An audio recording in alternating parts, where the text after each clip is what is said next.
Ancient history में सारे topics करवा चुकी हूँ मैं। इंडस वैली सिविलाइजेशन भी, जैनिज़्म, बुद्धिज़्म, महाजनपदास, एक एक मिनट में सब कवर्ड है। प्लेलिस्ट चैनल पे मिल जाएंगी। यहाँ से मगध एम्पायर के बिगिन करते हैं। 6th century to 4th century जो टाइम पीरियड था एंशंट इंडियन हिस्ट्री में, वो ये टाइम पीरियड था पावर स्ट्रगल का। सब लोग लड़ रहे थे आपस में कि कौन से महाजनपद जो है वो सबसे ज़्यादा प्रॉस्पेरस है, सबसे ज़्यादा पावरफुल है, और मगध जो है वो लास्ट में सबसे ज़्यादा जो है पावरफुल आपका बन के आया था। बाकी पावरफुल थे आपके कोसाला, वत्सा और अवंती। कोसाला जो है वो ईस्टर्न यूपी अयोध्या में था। प्रसन्नजीत इसका एक फेमस लीडर था। लेटर ये जो मगध का ही पार्ट बन गया था। वत्सा की बात करें तो यमुना नदी के तट पे था ये। कैपिटल इसकी कौशाम्बी थी जो कि नियर मॉडर्न इलाहाबाद है। उदयना इसका फेमस रूलर था और अवंती ने इस पे बाद में कब्जा कर लिया था। अवंती की बात करें तो इसकी नॉर्दर्न कैपिटल उज्जैन थी, सदर्न कैपिटल माहिष्मती थी। मालवा एरिया पे था ये। प्रद्योता जो है इसका इंपॉर्टेंट रूलर था। मगध की बात करें तो पटना गया डिस्ट्रिक्ट में था। कैपिटल गिरिराज, राजगृह, पाटलिपुत्र, वैशाली, और सबसे ज़्यादा इंपॉर्टेंट पावरफुल यही था। छोटा सा एरिया उसको कहते हैं हम जनपद, उस पर फिर और ज़्यादा एरियाज मिल जाते हैं महाजनपद। जैसे कि एंशंट हिस्ट्री में 16 महाजनपद हमने पढ़े थे। फिर बहुत सारे महाजनपद को मिला के एक बड़ा सा एम्पायर बन जाता है। जैसे कि मौर्यन एम्पायर था आपका मगध वाले एरिया पे जो रूल करते थे। तो हम मगध के बारे में यहाँ पे पढ़ेंगे। मगध जो है बेसिकली उसको फाउंड किसने किया था? जरासंध और बृहद्रथ ने। और ये आपको कहाँ मेंशन्ड है? महाभारत में लिखा हुआ है। ग्रोथ इसकी हुई थी हरियांका डायनेस्टी के टाइम पे। एक्सपेंशन मगध की हुई थी शिशुनाग और नंदास के टाइम पे। और अपने जेनिथ पे, अपने टॉप पे ये पहुंच गए थे मौर्यास के टाइम पे। मगध कौन सा एरिया है? पटना गया बिहार में जो एरिया है वो वाला एरिया। ठीक है। अब ये जो है इतना इंपॉर्टेंट कैसे बन गया था, इतना इंपॉर्टेंट पॉलिटिकल नर्व सेंटर कैसे बन गया था नॉर्थ इंडिया में? तो बेसिकली जो इसकी कैपिटल थी राजगिर या पाटलिपुत्र जो है वो रिवर से, हिल्स से सराउंडेड थी, तो नेचुरल प्रोटेक्शन इसको वहाँ से मिल जाती थी। आयरन यहाँ बहुत ज़्यादा था, एल्यूवियल सॉइल थी, तो एग्रीकल्चर भी अच्छी हो रही थी, इंडस्ट्रियलाइजेशन भी हो रही थी। उसके अलावा एम्बिशियस रूलर्स थे और अनऑर्थोडॉक्स सोसाइटी थी। में सबसे पहली जो डायनेस्टी ने रूल किया था वो थी हरियांका डायनेस्टी। 3 रूलर्स के बारे में इसमें पढ़ना है। इस वीडियो में बिंबिसार के बारे में पढ़ाऊंगी। बिंबिसार का टाइम पीरियड 544 से 492 BC था। He was a son of Bhattiya. According to Buddhist chronicles he ruled for 52 years. इनकी कैपिटल राजगीर थी जो कि 5 हिल से सराउंडेड थी, इसलिए जो मगध है उसको नेचुरल फोर्टिफिकेशन मिलती थी। He was contemporary to Gautam Buddha, और जो first king to having standing army, तो इसको सेनिया भी बोलते हैं। He started practice of using matrimonial alliances to strengthen his political position. 3 wives इनकी थी। पहली कोसाला देवी, इनके साथ शादी करके इन्हें डाउरी में काशी का रीजन मिला था, due to which he gain large land revenue. And Kosala Devi was daughter of Kosala's king and sister of Prasenjit. Chellana, daughter of Lichchhavi prince of Vaishali. Lichchhavi से इनको सेफ्टी मिलती थी नॉर्दर्न फ्रंटियर पे मगध के। खेमा, डॉटर ऑफ किंग ऑफ मदरा पंजाब। इसने अपने पर्सनल फिजिशियन जिवाक को भेजा था अपने राइवल किंग पे, यानी कि अपने दुश्मन राजा को, अवंती में, और उनको जॉन्डिस से क्योर करने के लिए। इसके बेटे ने फिर इसको जेल में डाल दिया and he starve to death. के सेकंड रूलर अजात शत्रु थे। इनका टाइम पीरियड 492 से 460 BC था। He was a son of Chelna और बिम्बिसारा। बिम्बिसारा इनके फादर थे। उनको मारने के बाद इनको थ्रोन हासिल हुआ था। Aggressive policy of expansion basically ये करते थे, एंड काशी भी इन्होंने जो है अपने अंडर इस तरह से ले ली थी। He was non for is remarkable military conquest. और जो इनके मामा थे, इनकी सौतेली माँ के जो भाई थे प्रसन्नजीत, उनको भी इन्होंने मार के डिफीट कर दिया था। एंड वजीरा उनकी बेटी है, उससे शादी कर ली थी। वैशाली को भी इन्होंने डिस्ट्रॉय कर लिया था। वैशाली में कोई वॉर नहीं लड़ी थी। आफ्टर 16 ईयर्स बेसिकली वैशाली को इन्होंने जो है मगध में मिला लिया था, लोगों के बीच में मिसअंडरस्टैंडिंग फैला के। सुनिधा और वत्साकर जो है इनके डिप्लोमेटिक मिनिस्टर्स थे। इनके पास एक वॉर इंजन, एक चैरियट था, इमेजेस में आपको दिख जाएगा। राजगृह को इन्होंने फोर्टिफाई कर दिया था। फर्स्ट बुद्धिस्ट काउंसिल इन्होंने कराई थी। कई लोग कहते हैं जैन धर्म का पालन करते थे, कई कहते हैं बुद्धिज्म, बट पहले ये जैनिज्म को फॉलो करते थे, बाद में कन्वर्ट कर लिया था बुद्धिज्म। जो थर्ड रूलर थे वो थे उदयन। 460 से 444 BC में इनका टाइम पीरियड था। इनकी कैपिटल पाटलिपुत्र में थी, और पाटलिपुत्र जो है वो at the confluence of Ganga and Son river है। ठीक है। पाटलिपुत्र बाद में जो है मौर्यंस की भी कैपिटल बनी थी। उदयन के जो सक्सेसर्स थे वो काफ़ी वीक रूलर्स थे, तो इसीलिए ये डायनेस्टी यहीं ख़त्म हो गई थी, और नेक्स्ट डायनेस्टी आ गई थी शिशुनाग डायनेस्टी। जो हरियांका डायनेस्टी का लास्ट रूलर था उसका नाम था नागदशक, और नागदशक का मिनिस्टर था शिशुनाग। उसने नागदशक को मार के शिशुनाग डायनेस्टी इस्टेब्लिश करी थी, और लोगों ने भी इसको इलेक्ट करवाया था कि हाँ अब ये राजा होना चाहिए। ठीक है। तो he was elected by people. Shishunaga dynasty का फाउंडर शिशुनाग है, एंड इसने जो है जो प्रद्योता डायनेस्टी थी अवंती की, उसको डिस्ट्रॉय कर दिया था। और बेसिकली अवंती और मगध के बीच में जो ये 100 साल से पुरानी दुश्मनी चलती आ रही थी, शिशुनाग डायनेस्टी में जो फर्स्ट रूलर थे शिशुनाग, उसने इस राइवलरी को ख़त्म कर दिया था इनको हरा के। ठीक है। अवंती जो है फिर बाद में वो मगध का पार्ट बन गया था। एंड शिशुनाग ने जो है अपनी कैपिटल वैशाली में शिफ्ट कर ली थी। ठीक है, सेकेंड रूलर जो हमें शिशुनाग डायनेस्टी से पढ़ने हैं वो है कालाशोका। बेसिकली इनका टाइम पीरियड हमें कोई फाइनलाइज तरीके से नहीं पता है, तो जितना मैं पढ़ा रही हूँ that is more than enough, तो सिर्फ यही गो थ्रू कर लेना। कालाशोका जो है basically he is also known with the name of Kakavarman. ठीक है, इसने जो है अपनी कैपिटल ट्रांसफ़र करी थी वापस से पाटलिपुत्र में, यहाँ पे से उन्होंने वैशाली कर दी थी, इसने वापस से पाटलिपुत्र पे शिफ्ट कर दी थी। और इसके टाइम पीरियड पे सेकंड बुद्धिस्ट काउंसिल हुई थी। अब ये सब कुछ मैं आपको करवा चुकी हूँ बुद्धिज़्म वाले टॉपिक में, यहाँ जस्ट मैंने फॉर रेफरेंस लिख दिया है, तो आप जस्ट एक बार रीड आउट कर लो इसको। और जैनिज़्म भी कवर हो चुका है, राइट। जैनिज़्म जो है वो कैसे स्प्लिट हुआ दिगंबर और श्वेतांबर में, उसकी वीडियो भी मैं अलग से बना चुकी हूँ, प्रॉपर स्टोरी कि कैसे वो शिफ्ट होता है, वो सब कुछ, मतलब कैसे डिफ्रेंशिएट होता है जैनिज़्म, दो सेक्ट में कैसे डिवाइड होता है, कैसे क्लासीफाई होता है, उसकी वीडियो ऑलरेडी बन चुकी है। तो कालाशोका जो है he ruled for 28 years and he divided his dominion among 10 sons. पहली बार कुछ ऐसा हुआ था कि जो इसका पूरा डोमिनियन था, पूरा एरिया था, उसने उसको अपने 10 सन्स के बीच में बांट दिया था। और जो नंदा डायनेस्टी के फाउंडर थे महापद्मानंद, उसने इसको मार दिया था और नेक्स्ट डायनेस्टी एस्टैब्लिश हो गई थी, नंदा डायनेस्टी। तो जो नंदा डायनेस्टी के जो फाउंडर थे वो थे महापद्मानंदा, इन्होंने ही कालाशोका को मारा था and he was the founder of Nanda dynasty. ठीक है, नंदा डायनेस्टी जो है इसने 100 साल के लिए रूल किया था और ये पहली नॉन क्षत्रिय डायनेस्टी थी रूल करने वाली एंशियंट हिस्ट्री में। और इस डायनेस्टी ने अपने कॉन्क्वेस्ट करे थे beyond the boundaries of Gangetic basins, यानी कि मगध का जो एरिया था इन्होंने काफ़ी ज़्यादा एक्सटेंड कर दिया था। ठीक है, जो महापद्मानंदा है he uprooted Kshatriya dynasties in northern India. Northern India में जितनी भी क्षत्रिय डायनेस्टी थी उसको इसने अपरूट कर दिया था, उनको हरा दिया था। तो इसलिए इसको जो है ये कुछ टाइटल्स भी मिले हैं कि एका छत्र या एका रथ। बेसिकली इट मीन्स कि सॉवरेन रूलर, एक छत्र राज इसका चल रहा था, बिकॉज इसने सारी डायनेस्टीज जो है क्षत्रिय डायनेस्टीज नॉर्दर्न इंडिया में उनका विनाश कर दिया था। ठीक है, पुरानाज में इसको अपरूटर ऑफ क्षत्रियाज बोलते थे। So this was a title given to him. Puranas में जो इसको टाइटल दिया गया था वो ये था, प्रोनाउंसिएशन एक बार चेक कर लेना, सारवाक्षात्रांतका। ठीक है, ओके। तो पाली टेक्स्ट में महापद्मानंद को उग्रसेन भी बोला गया है because he was the owner of a huge army and he was the first empire builder of Indian history. बताया ना मैंने कि गंगैटिक बेसिन्स जो आपका बिहार वाला रीजन है वहाँ से भी इसने अपनी जो डायनेस्टी है, जो मॉरन कह रही हूँ बार बार, क्या कहते हैं उसको, मगध एम्पायर है, उसको काफ़ी ज़्यादा जो है एक्सटेंड कर दिया था। ठीक है, कलिंग को भी इसने कॉन्कर करा था। और from here he brought image of Jina as a victory trophy. Jina की इमेज बेसिकली जो जैनिज्म से रिलेटेड है उसकी इमेज ये लेके आया था कलिंग से अपने किंगडम में, अपने पैलेस में as a victory trophy, right. फिर महापद्मानंद के बाद इसके सन्स आते हैं, 8 सन्स है basically, succeeded by his 8 sons. Last थे धनानंद। धनानंद के बारे में हमें पढ़ना है।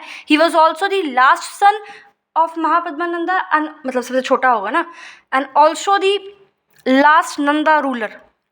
ठीक है, धनानंद जो है इनके पास पावरफुल आर्मी थी विद इनॉर्मस वेल्थ इनके किंगडम में थी, और he kept Magadhan empire intact, यानी कि जो इसके पिता ने या बाकी इसके बड़े भाइयों ने जो बना रखा था एम्पायर, उसको इसने इंटैक्ट रखा था। एग्रीकल्चर यहाँ पे सही चल रहा था इसके एम्पायर में, तो एनॉर्मस रिवेन्यू था, तो ऑब्वियसली एनॉर्मस रिवेन्यू है तो एनॉर्मस वेल्थ इस किंगडम की थी। इसके टाइम पे अलेक्जेंडर ने इंडिया में इन्वेड किया था, नॉर्थ वेस्टर्न इंडिया में 326 BC में। अलेक्जेंडर का इन्वेजन पढ़ेंगे डिटेल में, पहले आगे देखते हैं। धनानंद को ग्रीक टेक्स्ट में बोलते हैं जैंड्रेमेज या अग्रामीज। ठीक है, और फिर चंद्रगुप्त मौर्य ने जो है इस डायनेस्टी को ओवरथ्रो कर दिया था with the help of Kautilya 321 BC में। इसको हम देखेंगे बाद में, पहले हम फॉरेन इन्वेजन्स जो इस टाइम पीरियड में हो रहे थे, अलेक्जेंडर का इन्वेजन वो देख लेते हैं, फिर हम मौर्यन एम्पायर बिगिन करेंगे। तो ठीक है, समझ में आया, Haryanka dynasty, Shishunaga dynasty, Nanda dynasty, Nanda dynasty के बाद मौर्यन एम्पायर। और नंदा डायनेस्टी को किसने ओवरथ्रो करा? चंद्रगुप्त मौर्य ने। तो Chandragupta Maurya was the founder of Mauryan empire. ठीक है, ऑल्सो इनके बीच में फिर इस मौर्यन एम्पायर को बाद में पढ़ेंगे, जो जैसे मैंने अभी बताया आपको कि भाई 326 BC में धनानंद के टाइम पे अलेक्जेंडर का इन्वेजन हुआ था। तो फॉरेन इन्वेजन्स देख लेते हैं, फिर हम चलेंगे इस पे मौर्यन एम्पायर पे। फॉरेन इन्वेजन्स अगर हम देखें तो अर्कमेनियन ruler of Iran took advantages of political disunity in north western frontier of India. Cyrus, ठीक है, ओके। क्या था उस टाइम पे, जैसे नॉर्थ वेस्टर्न इंडिया जो था रीजन, वहाँ पे पॉलिटिकल डिसयूनिटी थी इंडिया में, ठीक है। कोई ऐसा राजा जो है मिलजुल के नहीं रहते थे, आपस में ही लड़ते रहते थे, काफ़ी ज़्यादा पॉलिटिकल डिसयूनिटी थी, तो उसकी वजह से बाहर के लोगों ने फ़ायदा उठाया और इंडिया पे अटैक करने शुरू कर दिए। तो सबसे पहला इन्वेजन था साइरस ने जो किया था, साइरस ऑफ पर्शिया, 588 BC से 530 BC। BC और AD का कॉन्सेप्ट सब कुछ करवा चुकी हूँ, 1 मिनट में ही, लिंक डिस्क्रिप्शन में देख लेना। First foreign conqueror to penetrate well into India, पहला ऐसा फॉरेन कॉन्करर था जो इंडिया में आ चुका था अच्छे से। He captured the Gandhara region, destroyed the city of Kapisa, and Kapisa was a city in the north of Kabul. He enrolled Indian soldiers into the Persian army, Indian soldiers को इसने अपनी आर्मी में शामिल कर लिया था। फिर आते हैं इसके grandson Darius one. Darius one जो है उसने नॉर्थ वेस्टर्न इंडिया को इन्वेड करा था 516 BC में, and he annexed Punjab and west of Indus, जो सिंध वाला रीजन है उसको इसने एनेक्स करा था। फिर डैरिस वन का सक्सेसर है जेरेक्स, इसने जो है इंडियंस को एम्प्लॉय करा था in the long war against Greeks. Basically जो पर्शिया है उसकी लड़ाई चल रही थी ग्रीक्स के साथ, तो अपनी जो वॉर है उसमें इसने इंडियंस को ऐड कर लिया था, बट ये हार गया था, ही faced defeat.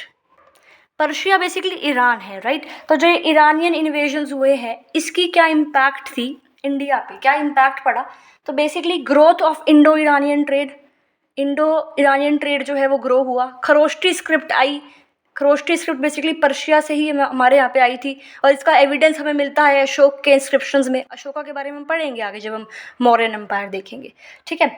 Influence of Persian art, obviously Persian art जो है उनका इन्फ्लुएंस आया था, ठीक है। जैसे मोनोलिथिक पिलर्स जो थे अशोका के, वो पर्शियन आर्ट का ही सिंबलिज्म है, पर्शियन आर्ट के उसमें ही बने थे वो, ठीक है। जो स्कल्पचर्स थे उसके ऊपर मोनोलिथिक पिलर्स पे भी, वो भी कहीं ना कहीं पर्शियन एक्ट से ही इन्फ्लुएंस थे, ठीक है। और ये जो सब कुछ हुआ इसकी वजह से बेसिकली अलेक्जेंडर का इन्वेजन भी इन्फ्लुएंस हुआ था, राइट। कि भाई इनको भी पता लगा कि हाँ पॉलिटिकल डिस्टेबिलिटी है नॉर्थ वेस्टर्न रीजन में वहाँ पे, तो अलेक्जेंडर का जो है उसको भी लगा कि मेरे को भी वहाँ जाना चाहिए, because Alexander wanted to conquer the world, right. और इनको लगता था कि ईस्ट की तरफ मैं जाऊँगा तो यहाँ पे समुद्र का एंड है, तो वो उसको बेसिकली देखना चाहते थे, ठीक है। So this was the reason कि अलेक्जेंडर आना चाहते थे। तो जब पर्शियन इन्वेजन हो चुका था इंडिया में, उसके 200 साल बाद अलेक्जेंडर जो है वो इंडिया को इन्वेड करते हैं। जब ये आते हैं उस टाइम पे पॉलिटिकल कंडीशन कैसी थी, स्मॉल नंबर ऑफ किंगडम्स है नॉर्थ वेस्टर्न इंडिया में, आपस में लड़ते रहते थे, कोई भी यूनिटी नहीं थी। और जो 3 बेसिकली किंग थे उस टाइम पे नॉर्थ वेस्टर्न इंडिया में, एक तो अम्बी ऑफ तक्षशिला, एक पोरस, और एक रूलर ऑफ अभिसारा, ये थे, ठीक है। और ये जो रूलर्स हैं ये बेसिकली जो झेलम और चेनाब के बीच का जो एरिया है वहाँ पे ये रूल करते थे, ठीक है। नॉर्थ वेस्टर्न इंडिया जो है उस टाइम पे मोस्ट डिस्टर्ब्ड पार्ट था इंडिया का, एंड रूलर्स जो है वो constantly they were fighting with one another. और वीक पॉइंट क्या था कि वो कभी भी साथ में नहीं आते थे, बेशक उनका एक कॉमन एनिमी है फिर भी वो साथ में आके उस एनिमी के खिलाफ नहीं लड़ते थे। अलेक्जेंडर जो है वो कौन था, अब ये देखते हैं जरा। अलेक्जेंडर ने जो है मैसेडोनिया का थ्रोन लिया था, मैंने मैसेडोनिया का राजा ये बन गया था after the death of his father. इसके फादर थे फिलिप, उनकी डेथ हुई थी 344 BC में, और अलेक्जेंडर बॉर्न हुआ था 356 BC में। अब ये वाला कॉन्सेप्ट पहले ईयर आया है, ये ईयर बाद में आया है, BC का कॉन्सेप्ट उल्टा चलता है, समझ लेना वीडियो देख के, 1 मिनट वाली जो है, ठीक है। तो Alexander conquered the whole of Persia by defeating Darius 3 in the battle of Arbela in 330 BC। ये बैटल का नाम ध्यान रखना। उसके बाद इनको लगता है कि मैं अब ईस्ट वर्ड शिफ्ट होता हूँ, तो फिर इनको लगता है कि इंडिया में आता हूँ। इंडिया की वेल्थ से बहुत ज़्यादा अट्रैक्टेड थे ये। He was having the love for natural beauty and he wanted to check out कि भाई वहाँ पे जो सी है, ओशन है, वो एंड है उस तरफ, ईस्ट की तरफ, तो वो देखना चाहते थे, जोग्राफिकल इंक्वायरी करना चाहते थे इस रीजन में आके, राइट। हेरोडोटस की अगर हम बात करें तो writings of all Greek authors, right, fabulous wealth of India attracted Alexander. तो यहाँ पर जब उन्होंने देखा कि इंडिया में बहुत ज़्यादा वेल्थ है, उसने जब पढ़ी ये ग्रीक राइटिंग्स ग्रीक ऑथर्स की, तो he was attracted towards India, right. अब वो इंडिया आते हैं, अलेक्जेंडर जो है हिंदू कुश माउंटेन से क्रॉस करके इंडिया आते हैं, खाइबर पास को क्रॉस करके और हिंद पहुंच जाते हैं वो 326 BC में। फिर इंदस रिवर को क्रॉस करते हैं with the help of boats, और फिर वहाँ पे अम्भी रूलर जो होता है, जो मैंने अभी वो बताया था कि अम्भी रूलर जो तक्षशिला का था, देखो ये भी बताया था यहाँ पे, ठीक है, वो वहाँ पे होता है। उसने उसका काफ़ी वार्म वेलकम करता है वो अलेक्जेंडर का, और बोलता है कि ठीक है हम आपकी शरण में आ जाते हैं। फिर जो उसके अगला किंगडम होता है वहाँ पे पोरस जो है वो रूल कर रहा होता है। पोरस पौरवा डायनेस्टी का रूलर था, कई बार इसको पुरुषोत्तम भी लिखा गया है। ये इसको बोलता है कि आप भी सबमिट कर दो अलेक्जेंडर को, बट पोरस मना कर देता है कि भाई नहीं, मैं तो नहीं करूँगा, तो मैं तो लड़ूंगा उसके साथ। तो फिर जो पोरस और अलेक्जेंडर के बीच में जो बैटल होती है वो होती है बैटल ऑफ हाइडेस्पस। 327 BC में ये होती है। प्रोनाउंसिएशन चेक कर लेना एक बार, ठीक है। इसको बैटल ऑफ जो ये बैटल है on the bank of Jhelum हुई थी। झेलम को उस टाइम वितास्ता बोलते थे, ये ध्यान रखना कौन सी नदी के पास ये बैटल हुई थी। अलेक्जेंडर इसमें जीत गए थे, पोरस हार गए थे, लेकिन अलेक्जेंडर जो है वो काफ़ी ज़्यादा इंप्रेस हो गए थे पोरस की करेज से और जिस तरह से उसने लड़ाई करी थी, तो इसलिए इसने पोरस को जो है, अलेक्जेंडर ने पोरस को अपना जो किंगडम है वो वापस दे दिया था कि आप इस पर रूल करो। अलेक्जेंडर का बेसिकली ये व्यू था कि वो ईस्ट को कॉन्कर करे, लेकिन उसकी आर्मी ने मना कर दिया। अब देखो वो मैसिडोनिया से आए थे इंडिया तक, वॉर लड़ लड़ के उनकी आर्मी आ रही थी, आर्मी काफ़ी थक चुकी थी, तो आर्मी ने मना कर दिया कि अब हम और ज़्यादा वॉर जो है वो नहीं लड़ेंगे, ठीक है। तो अलेक्जेंडर ने वॉर नहीं लड़ी, तो जो उनका सपना था टू कॉन्कर ईस्ट, ये सपना पूरा नहीं हो पाया। तो इसने क्या करा, जो इंडस और बियास, बेसिकली अलेक्जेंडर जो है वो सिर्फ बियास नदी तक पहुँच पाया था इंडिया में, तो इंडस और बियास के बीच में उसने 3 टेरिटरी डिवाइड कर दी, और तीनों टेरिटरी में एक एक क्या रख दिए, गवर्नर रख दिए, ठीक है। नॉर्थ वेस्ट इंडिया में उसने ग्रीक गवर्नर रखा था, सेल्यूकस निकेटर। अब सेल्यूकस निकेटर के साथ लड़ाई होती है चंद्रगुप्त मौर्य की, ये सब कुछ हम देख चुके हैं जब आपका जैनिज्म का डिसइंटीग्रेशन हुआ था दिगंबर और श्वेतांबर में। और आगे जब मौर्यन एम्पायर कराऊंगी तब भी ये बताऊंगी मैं आपको, तो बस ये ध्यान रखना कि नॉर्थ वेस्टर्न इंडिया में ग्रीक गवर्नर जो है सेल्यूकस निकेटर था। अलेक्जेंडर जो है इंडिया में 19 मंथ्स के लिए रहे थे, फिर ये वापस बेबीलोन चले गए थे, और 33 ईयर्स की एज में बेबीलोन में 323 BC में ही डाइड, ठीक है। तो ये अलेक्जेंडर इन्वेजन था। अब इम्पैक्ट्स क्या थे इसके, तो जो ये ग्रीक लोग थे, right, Alexander was a Greek, तो इनसे हमें पता लगा कॉइनेज के बारे में, एस्ट्रोनॉमी के बारे में। देखो मोस्ट बहुत इंपॉर्टेंट चीज़ है ये एस्ट्रोनॉमी। एस्ट्रोनॉमी जो है इंडिया की नहीं है, हमने सीखी ग्रीक से है वो। आर्किटेक्चर स्कल्पचर पे इम्पैक्ट पड़ा हमारा यहाँ पे। फिर trade routes between India and West Asia ये खुलने लग रहे थे, और जो हिस्टोरियंस थे अलेक्जेंडर के, उन्होंने काफ़ी वैल्यूएबल अकाउंट्स जो है इंडिया में छोड़े थे, इंडिया की हिस्ट्री के बारे में, इंडिया के कल्चर, इंडिया की सोसाइटी, इंडिया की ज्योग्राफी के बारे में।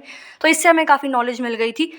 और this invasion also encourage political unification of India under Mauryans. अब इस टाइम पे क्या हो रहा था कि जो चंद्रगुप्त मौर्य है उनका काफ़ी ज़्यादा किंगडम, मतलब काफ़ी ज़्यादा उनका मतलब काफ़ी ज़्यादा उनकी पावर जो है वो राइज हो रही थी, ठीक है। तो उनको लगा कि ऐसे तो नॉर्थ वेस्टर्न वाला रीजन जो है अगर हमने वो सही से नहीं रखा तो क्या होगा, सब लोग जो यहाँ से इन्वेड करते रहेंगे इंडिया को। तो इसलिए इनको लगा कि पॉलिटिकल यूनिफिकेशन इंडिया की करनी जो है वो ज़रूरी है। So this was all Mauryan empire के बारे में देखते हैं हम नेक्स्ट वीडियो में।